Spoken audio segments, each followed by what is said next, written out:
Boa noite, graça e paz da parte do nosso Senhor e Salvador Jesus Cristo seja com a sua vida, com a sua família, com a sua casa, e que essa paz que excede todo entendimento esteja sobre a sua vida, em nome de Jesus. Muito feliz de poder estar aqui nessa noite, e feliz também de poder desfrutar dessa presença tão doce, tão bela, que é a presença do nosso Deus que está aqui nesse lugar. Né, Aninha? O que dizer? Né? O que dizer quando Ele vem? Palavras não conseguem, né, pastora, descrever a grandeza do nosso Deus. Palavras não conseguem expressar o que Ele é, o que Ele tem feito e o que Ele está fazendo e continuará fazendo na minha e na sua vida, em nome de Jesus. Eu tenho plena convicção que você não vai sair daqui o mesmo daqui você entrou, porque eu já não vou sair o mesmo. Eu já saio daqui renovado, transformado, avivado pelo poder do Senhor que está aqui nesse lugar. Aleluia, aleluia. E esse é motivo de alegria, motivo de nós jubilarmos, de nós exaltarmos, de nós adorarmos, né? Eu falei na escola bíblica dominical no domingo passado que o povo de Deus é um povo conhecido por ser um povo barulhento. E quando a gente ouve, e quando a gente percebe que Deus está falando, que Deus está fazendo, a gente dá aleluia, a gente dá glória a Deus, a gente exalta, a gente louva. E quanto mais a gente exalta, e quanto mais a gente louva, mais a presença dEle inunda esse lugar e se faz nas nossas vidas. Porque quando a gente dá glória, aleluia, a gente está reconhecendo quem Ele é e o que Ele está fazendo. Então aqui tem o povo barulhento. O povo não entendeu. Aqui tem o povo barulhento. Amém? Aleluia. É isso aí. É isso aí. Que Jardim América todo ouça aquilo que Deus está fazendo nesse lugar, e que esse som de alarido inunde Jardim América, Vigário Geral e circunvizinhança. E assim como aconteceu em Atos capítulo 2, e o Senhor acrescentava aqueles que iam de ser salvos, porque eles não precisavam fazer muitas coisas, mas só o que acontecia naquele lugar faziam as pessoas irem até aquele lugar e saber o que está acontecendo ali. O Espírito Santo acrescentava aqueles que iam ser salvos. E com esse barulho santo, que todo o Jardim América possa ouvir o que está acontecendo nesse lugar, porque nada vai calar a nossa voz, nada vai parar o povo de Deus. Aleluia, amém, Diácono Átila? Glória a Deus, Diácono Joabe.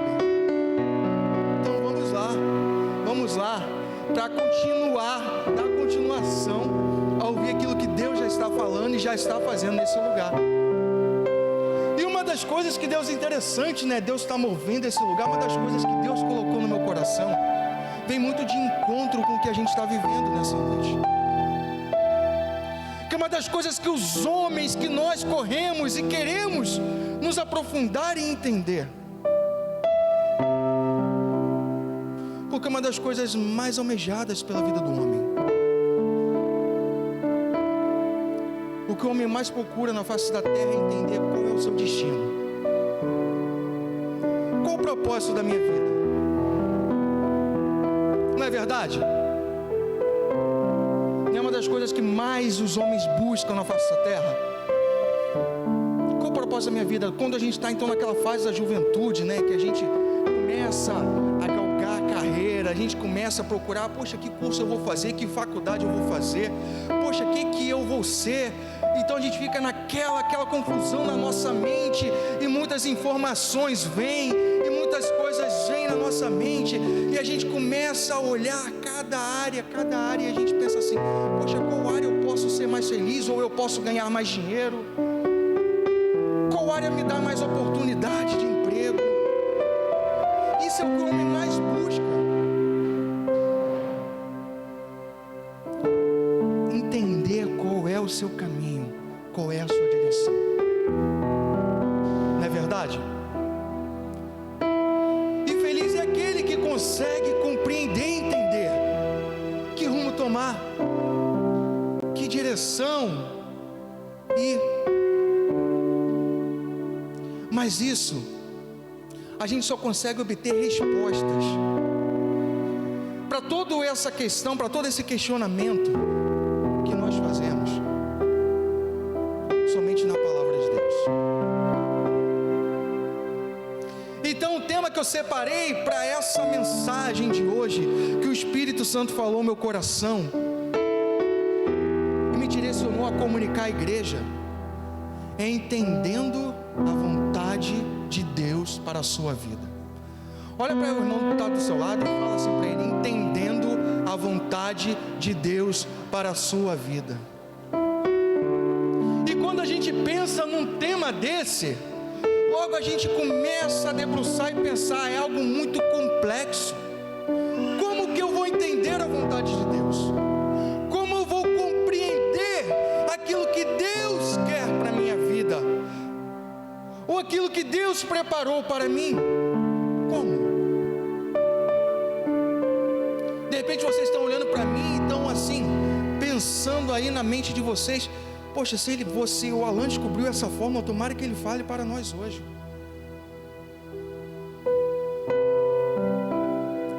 Porque nós cristãos, o que nós mais queremos na nossa vida é entender a vontade de Deus, é saber aquilo que Deus quer para mim, é entender e pensar, compreender o que Deus pensa a meu respeito. Nem seria coisa fantástica se a gente conseguisse com forma muito mais clara compreender tudo isso?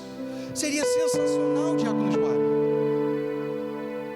Você saber, poxa, não, Deus está mandando eu tomar essa direção, eu bater na porta tal, eu fazer isso aqui, com esse dinheiro aqui que eu consegui, eu investir nisso, aplicar, porque aqui eu serei bem sucedido, eu falar essa palavra para essa pessoa. Caraca, seria sensacional, extraordinário, se existisse uma fórmula mágica para a gente compreender a vontade de Deus.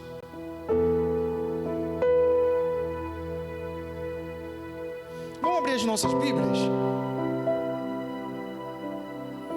na carta do apóstolo Paulo,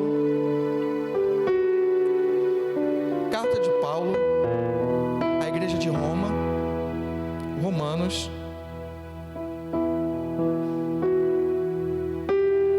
capítulo 12, Romanos capítulo 12, versículo 1 e versículo 2. Romanos capítulo 12, do 1 ao 2. Todos acharam? Amém? Então acompanha comigo o que diz a palavra de Deus. Não se amoldem ao padrão deste mundo, mas transforme-se pela renovação da vossa mente, para que sejam capazes de experimentar e comprovar a boa, agradável e perfeita vontade de Deus. Vou ler novamente, para que isso entre no coração, no nosso coração. Não se amoldem ao padrão deste mundo, mas transforme-se pela renovação da nossa mente, para que sejam capazes de experimentar e comprovar a boa, agradável e perfeita vontade de Deus. Então a gente vê através desse texto, o apóstolo Paulo ele já dando uma direção para nós. Para compreender a vontade de Deus,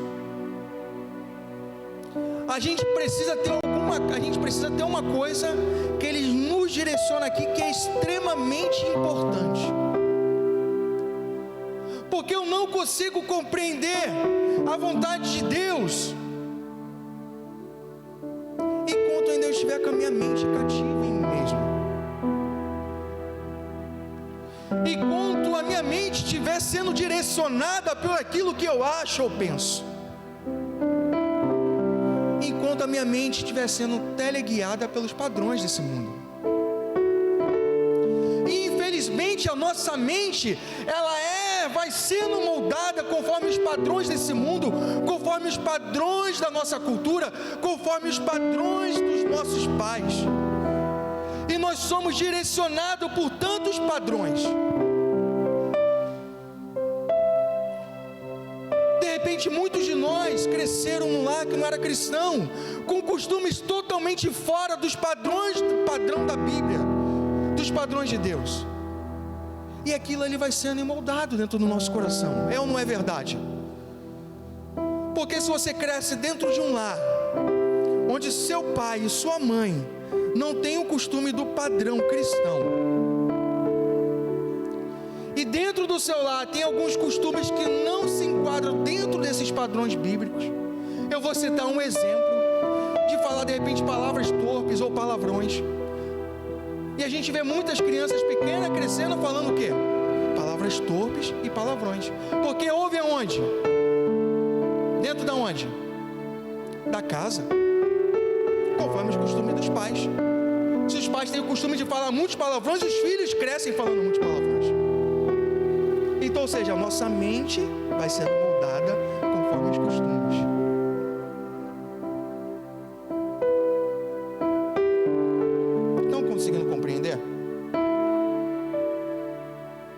Então nós temos muitos costumes que vai moldando a nossa mente. Eu estou citando um exemplo de uma criança que cresce num lar como esse. Mas nós mesmos, depois de adulto, nós somos moldados por muitos costumes que vêm sendo direcionados e regidos por esse mundo.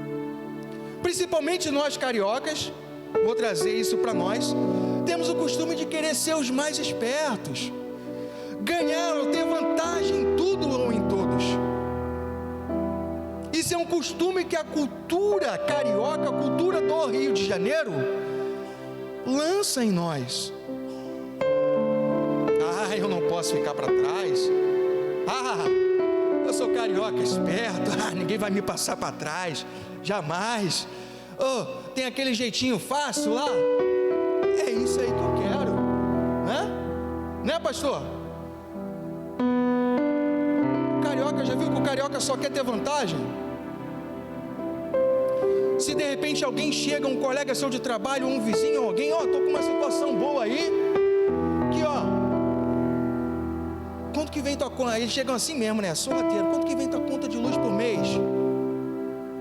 Aí você fala assim, caramba, eu pago bem alto, porque realmente não é barato. Eu pago bem alto. Que isso, tu é maluco, cara? Já viu que é assim? Não é assim, Joab? Tu é maluco pagar isso?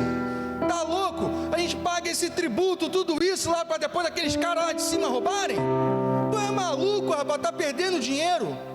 Tem um colega aí que cobra merrequinha, ele faz um negocinho ali, e tu vai pagar merreca. Tô pagando 60 prata por mês.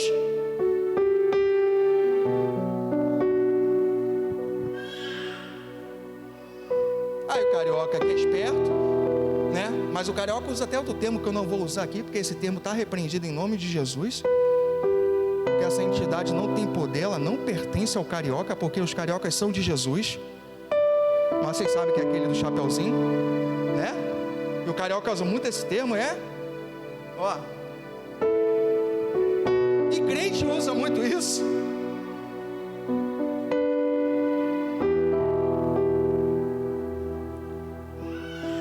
Aí vem esse enviado de Satanás e continua a tua mente que você pode ter vantagem. Vou citar um exemplo, em vez de pagar R$500 por mês de conta, porque você gosta de dormir no conforto, eu ligo o ar-condicionado, meu filho também não quer dormir no calor, essa coisa toda, e todas as luzes ligadas de casa, minha casa parece uma árvore de Natal, não contenta só com uma lâmpada na sala, mas tem uma lâmpada no meio, mais 300 em volta, mais outra LED que acende, mais um negócio que faz um monte de giro. Aí minha conta vem R$500 por mês. Aí enviado de Satanás chega lá e fala que você pode pagar R$60. E como a gente não quer ficar para trás, o que a gente acaba? Dando ouvido.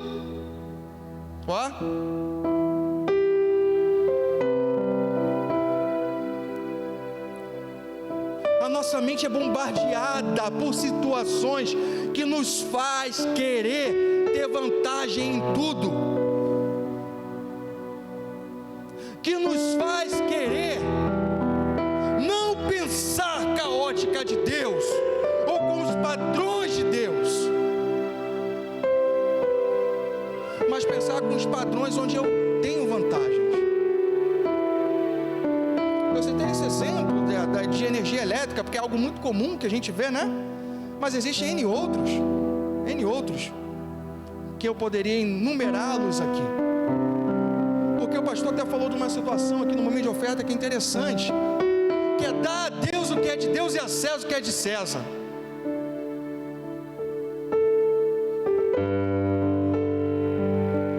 Dar a Deus a honra de ser um homem honrado, justo, digno, fiel. A carga tributária no Brasil é alta, sim, dá a César o que é de César.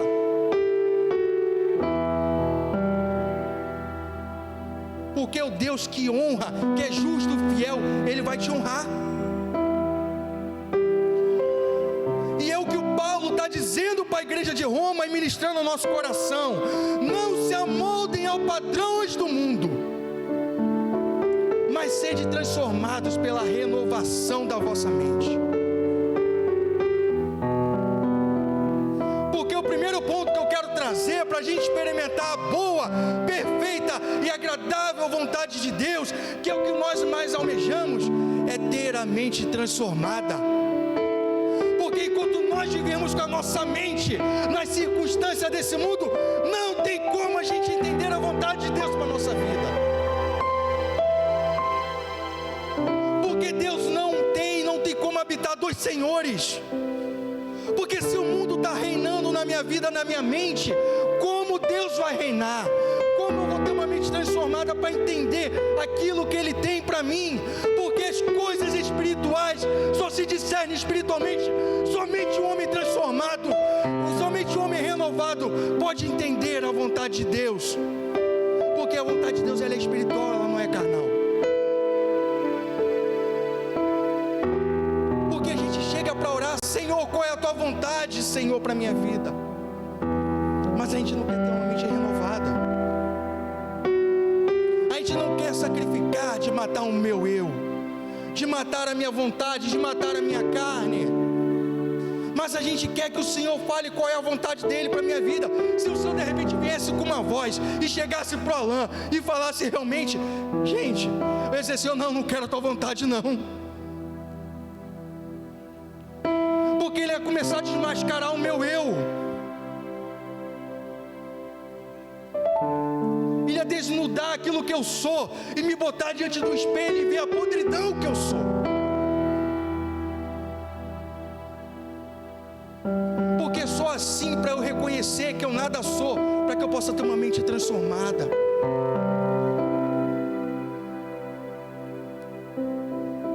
Ah, Senhor, eu quero ser avivado. Renove a sua mente para entender a vontade de Deus, para entender o que o Espírito Santo está fazendo, para não viver apenas de movimentos, mas viver em verdade, sendo um crente posicionado em Cristo Jesus.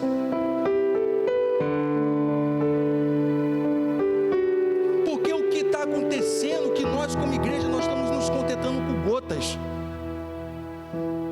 Nós somos como crianças levadas que vai para um lado e para o outro. Ah, eu vou ali, porque ali tem um movimento tal. Aí você vai lá nesse movimento: oh, eu estou saindo todo avivado. Mas quando sai ali da porta daquele lugar e que bota o pé no meio fio, já começa a carregar o inferno na vida de novo. E vai: ah não, eu ainda estou sofrendo. Aí vai para outro lugar, novamente: ah não, agora eu estou avivado. Porque a gente está se contentando com gotas, com movimento, enquanto o Espírito Santo está querendo trabalhar e fazer algo real, palpável, transformando, modificando o meu ser, me fazendo ser uma pessoa diferente para Ele.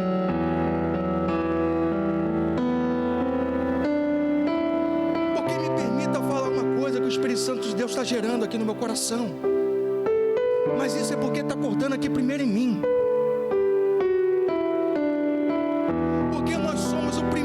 A criticar quando a gente vê uma pessoa no erro ou no pecado. Nós somos o primeiro a apontar o dedo Nós somos o primeiro a apontar o dedo quando vemos governantes que não governam com justiça. Mas o Espírito Santo de Deus está falando aqui comigo. Se eu, Alan, se colocasse na posição dele, será que o Alan faria com justiça ou tomaria a mesma posição que eles? Porque se eu não tenho a mente transformada, renovada, eu seria a mesma coisa que eles.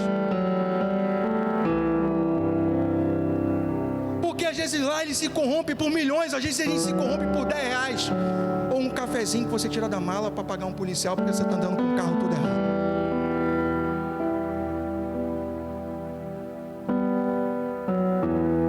Ah, mas o fulano de tal é corrupto. Eu também sou.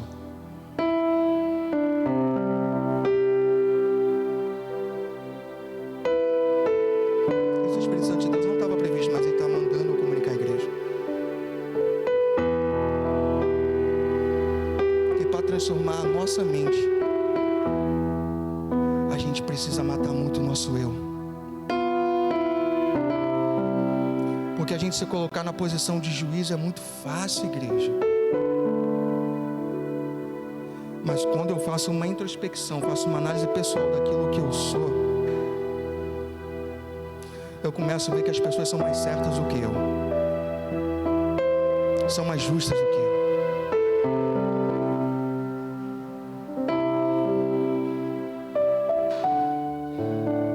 Então não tem como a gente experimentar a vontade de Deus se a gente não tiver uma mente transformada, diácono Joab.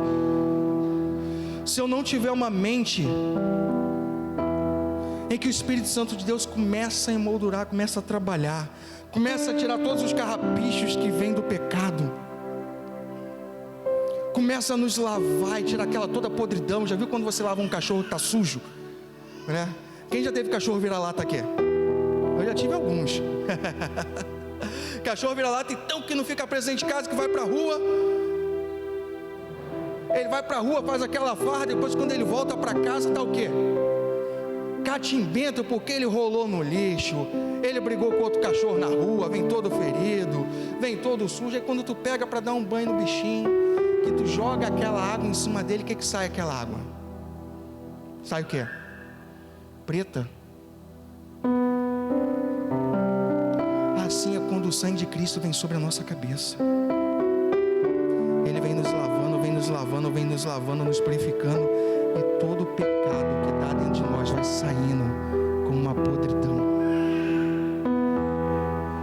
até tornarmos mais alvo do que a neve.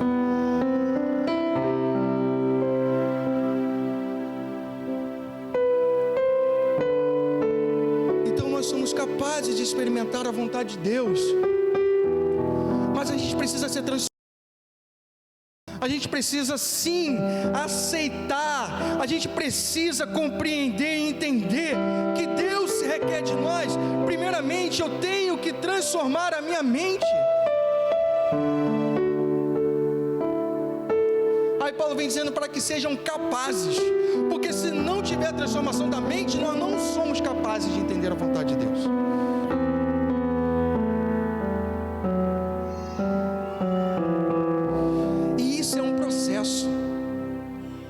É um processo de deixar para trás o padrão desse mundo e deixar de viver e pensar como antes de conhecer a Cristo.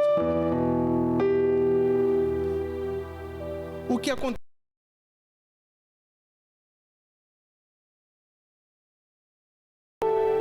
Aquela palavra entra no nosso coração e a gente fala: eu quero Jesus para minha vida. Aí Jesus está ali à porta. Eu também quero entrar na sua vida. Eu também quero entrar na sua vida. Mas o que acontece é que muitas vezes nós mantemos as portas trancadas. Nós levantamos as nossas mãos como gestos, mas a atitude do nosso coração não está levantando as portas para que entre o Rei da Glória.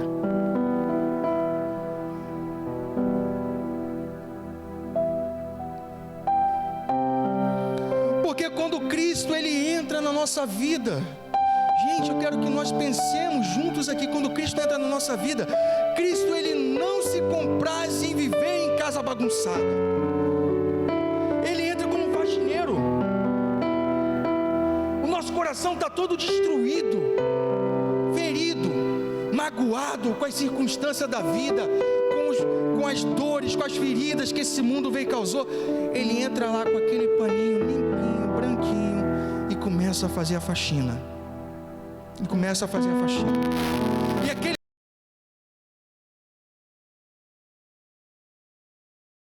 jeito que estava rasgado, quebrado, ele vai e conserta como bom carpinteiro que é.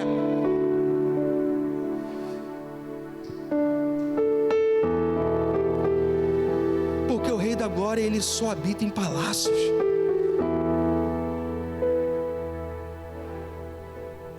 E o teu coração não é qualquer coisa não, meu irmão. O teu coração não é qualquer coisa não. O mundo pode dizer que é. O mundo pode dizer que de repente você não é ninguém. O mundo pode dizer que de repente você não vai conseguir ou você não é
aquilo ali na minha vida era só desgraça. Mas hoje agora eu sou um transformado no Senhor. Aquilo ali me dava uma vã alegria, uma coisa passageira, que no momento eu estava rindo ali, mas quando chegava em casa era só dor de cabeça, enxaqueca, só problemas. Meu casamento estava acabando, meu dinheiro ia tudo pro vício.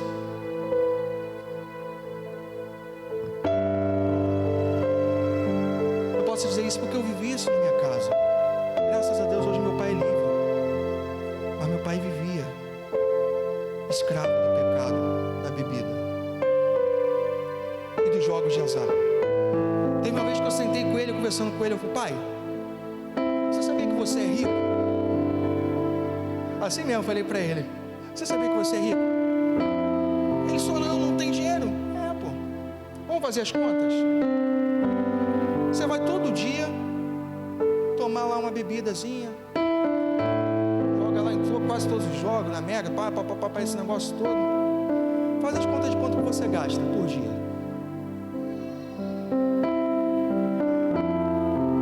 Em média. A gente foi fazendo as contas. Se você deixar de fazer tudo isso aí, de beber, de jogar, com isso que você falou que você gasta em média por dia, você vai ter X por mês.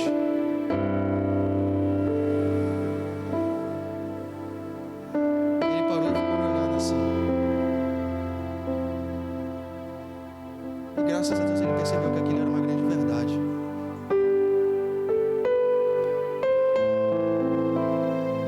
Porque o pecado ele vai se tornando cada vez mais, fazendo você se afundar, você se tornar escravo dele.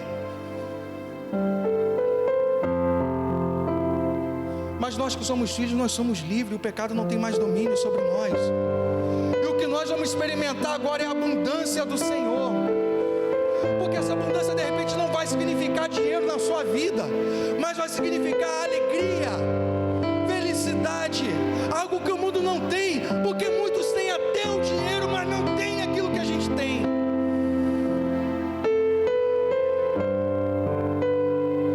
Não tem aquilo que a gente tem. Tem um famoso aí da mídia, que ele compra amizade, ele faz um evento, uma festa, ele paga para as pessoas estarem lá.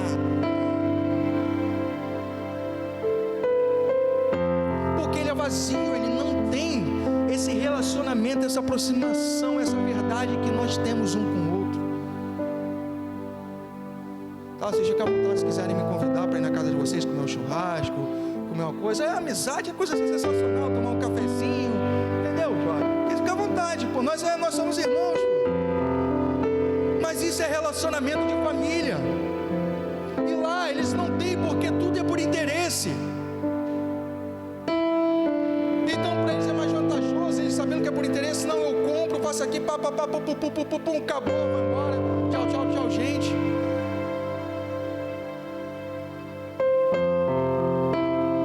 Do que ter a falsidade. Mas nós temos a verdade que é Cristo. Então qual é a vontade de Deus para a minha vida? Como entender a vontade de Deus para a minha vida? O primeiro aspecto que eu falei é renovação da mente. E o segundo aspecto que eu quero trazer para nós, e que também é extremamente importante, é ter relacionamento com o Pai. Nós olhamos a vida de Jesus, e eu comentei também na escola bíblica dominical, eu desafio vocês que não têm costume de vir, vem na escola bíblica dominical, a gente está com lições assim sensacional, depois você paga o meu café da manhã, hein? Estamos com lições sensacional, falando de oração, de relacionamento, coisa que vem trazer para nós, para a gente aplicar na nossa vida. E o segundo aspecto é ter relacionamento com Deus, porque eu não vou entender o que minha esposa gosta se eu não tiver aproximação dela. Se o meu relacionamento com ela, a gente não tiver uma aproximação, uma conversa, eu não vou entender o que minha esposa gosta. E depois de 10 anos de casado, praticamente 10 anos de casado que nós vamos fazer, eu sei o que ela gosta, fácil. É só botar uma carninha na grelha, na brasa lá, fica feliz da vida. Mas depois eu tive que aprender, sério. Eu não tinha costume, né, esposa? Ela falou que eu aprendi. Porque assim, eu não fazia churrasco na minha casa quando era solteiro, não fazia nada disso. Aí quando casou, pô, como é que é esse negócio? Aí não fazia, aí ia lá, ia fazer churrasco, não sei fazer, ficava enrolando ela. Eu não sei o que, não, vamos no restaurante, eu não sei fazer, não sei. Teve uns dias que eu falei, não, vou me desafiar. Fui fazendo. Os primeiros não são legal, não. Ela, essa carne tá dura, tá queimada, sei lá o que. E eu, tá bom, vai melhorar. Aí foi aperfeiçoando. Hoje eu já sei qual ponto que ela gosta, da maneira que ela gosta, e é crítica pra caramba, hein? Meu Deus. Mas isso você só vai compreender quando você tem o quê? Assim é com Deus. Vocês sabiam que Deus, Ele é vivo? Vocês sabiam que Deus tem voz? De repente você ainda não teve a experiência de ouvir a voz de Deus. Eu não estou falando de ouvir a voz de Deus. Ah não, você está pregando, eu estou ouvindo. Não, de ouvir a voz de Deus mesmo. Assim como Moisés teve a oportunidade, assim como outros heróis na fé teve a oportunidade, assim como Paulo teve a oportunidade, assim como os discípulos tiveram a oportunidade de ouvir a voz de Deus mesmo falar: filho,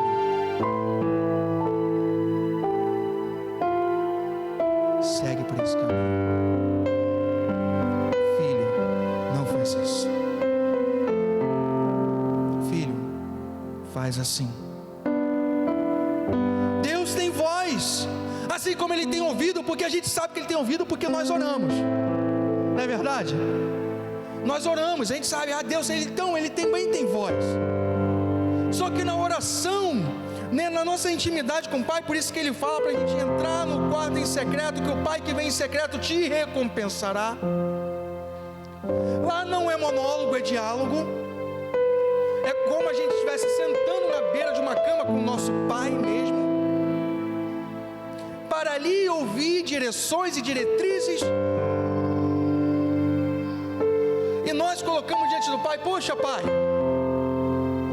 isso aqui não está legal, hoje eu não tinha um dia legal, hoje eu passei por isso, poxa, tem pessoas me perseguindo, está acontecendo isso, estou passando por essa dificuldade, por isso. O Pai está só ouvindo, né? O Pai está só ouvindo. Depois que nós terminamos de falar, o que acontece num diálogo? É vez de quem agora falar? Do Pai. Nós já colocamos diante do Pai, né, as nossas questões. Agora é vez de ouvir quem? Aí o Pai vai começar a te dar a direção, a diretriz de como fazer, de como agir. Mas sabe o que acontece, pastor? Com esse estudo que a gente está tendo da Escola Bíblica Dominical, Deus me trouxe uma revelação que eu compartilhei para quem estava presente, que muitas vezes nesse diálogo com o Pai, a gente é como criança birrenta. A gente está no quarto, a gente fala. Quando Deus já fala assim, agora a gente, amém. É como a gente com aquela pessoa que a gente não quer ouvir a voz. Chega, tchau.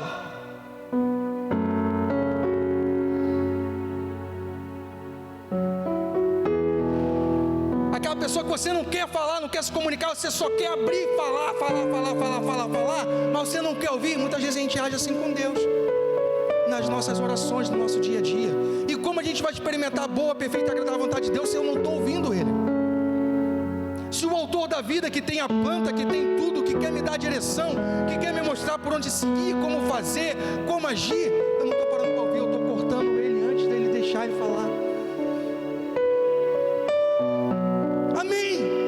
É como dizendo para o Senhor, eu não quero ouvir. Chega, eu já falei.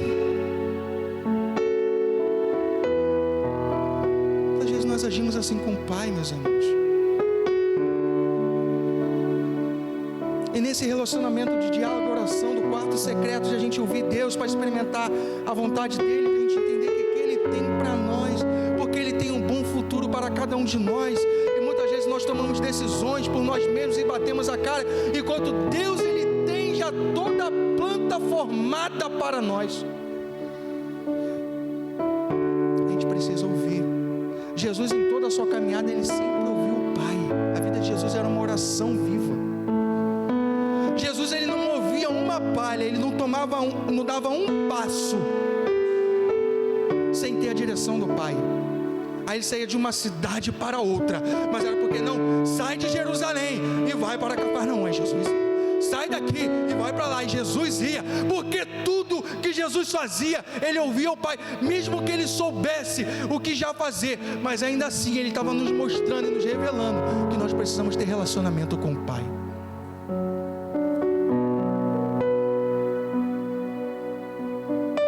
Por isso que Jesus experimentou a boa, perfeita e agradável vontade de Deus.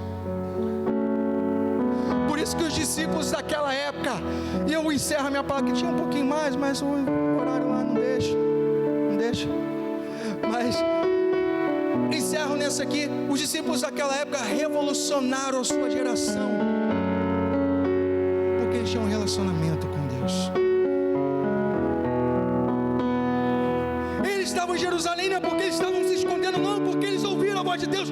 Vai para Jerusalém e aguarde até chegar o momento que derramarei do meu espírito, e persevere em oração. Eles ficaram lá jogando videogame, jogando futebol. Eles ouviram, tinham um relacionamento, ouviram a voz do Pai, e conforme o Pai mandou, eles fizeram. E a gente vê a história descrita em Atos, a revolução que os discípulos fizeram naquela geração. Então você quer experimentar a vontade de Deus para a sua vida? Não existe fórmula mágica, existe somente isso: é ter uma mente transformada, separada, santa, irrepreensível desse mundo, não se emoldurando conforme os costumes desse mundo, porque eu não sou regido pelo que o mundo diz, eu sou regido pelo que o meu Pai diz.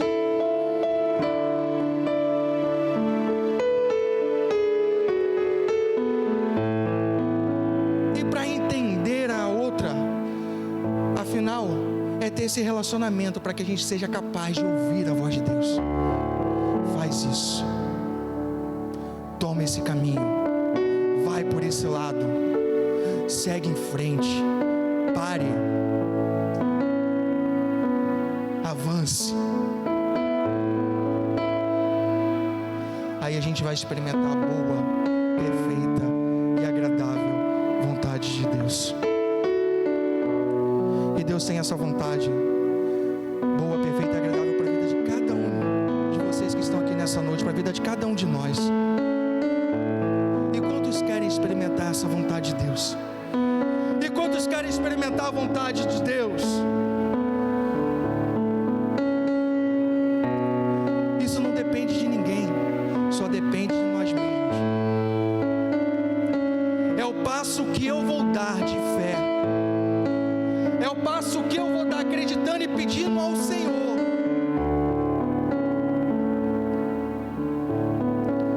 que venha fazer na minha vida. Vamos colocar de pé?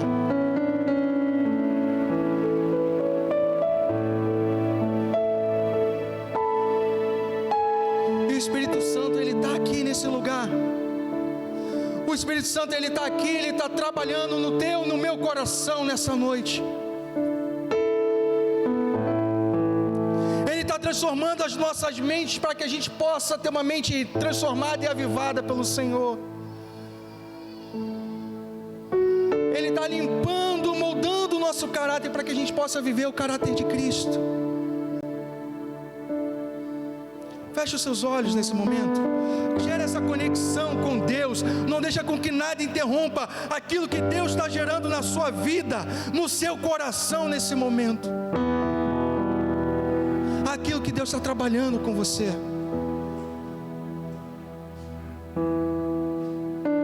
Deixa o Pai falar contigo. Ele quer te revelar coisas grandes e profundas que não sabes.